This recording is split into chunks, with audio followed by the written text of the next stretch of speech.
Rita was done with love after her last relationship ended in disaster. She swore off men and threw herself into her work as a wedding planner in Lagos. Ironically, she was fantastic at her job.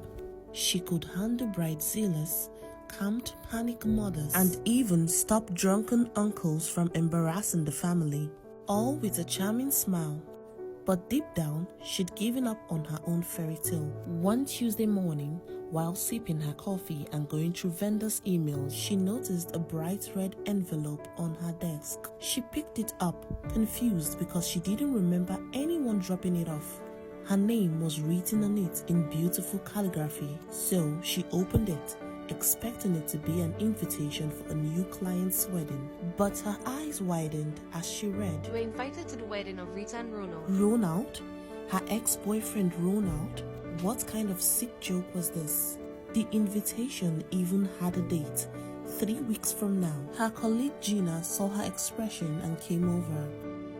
"Rita, what's wrong?" Rita handed over the invitation, still in shock. Gina's eyes lit up as she read it. "Aha, you're getting married and you didn't tell me." "I have no idea who sent this." Rita replied, but her curiosity was piqued. Who would go through this much trouble to prank her? As if on cue, her phone rang and her heart skipped a bit. It was Ronald. They hadn't spoken in months, not since he moved to Abuja for work. "Hello?" She answered, trying to sound casual. Rita, did you send me a wedding invitation? He asked, his voice hesitant. "No, I was just about to ask you the same thing." She was silent for a moment. Then they both burst out laughing. Only someone who knew them both would think of this. Ronald sighed.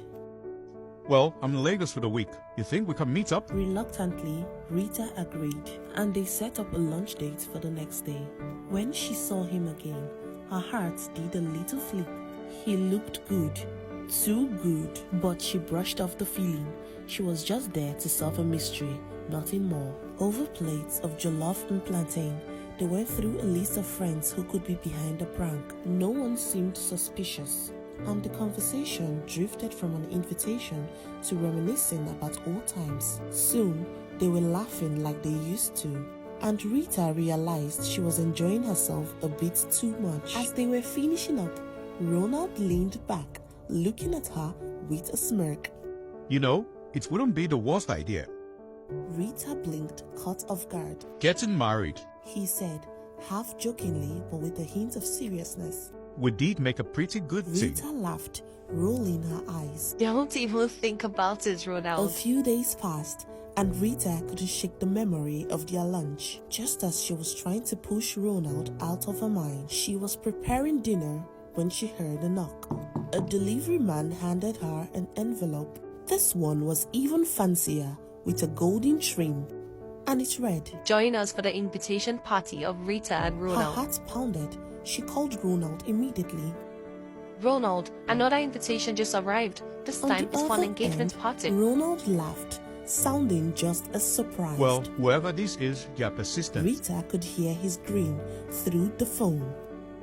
"Maybe we should go along with it." There was a long pause. Yeah, what if we did? Rita's heart skipped. "Are you serious?" Let's meet tonight. His tone gentle, but with that familiar spark of mischief. Let's make our mysterious friend's effort worthwhile. Later that night, Rita found herself dressed up, waiting at the little restaurant where they had gone on their first date. When Ronald walked in, his smile was different, hopeful, nervous, like they were meeting for the first time. They talked for hours, laughing and reminiscing about the old times, and by the end of the night, they had both forgotten about the mysterious invitations. Maybe fate had just needed a little nudge. A month later, they found out Gina was behind the whole scheme. But by then, the real invitations had already been sent. And this time, neither of them was a joke.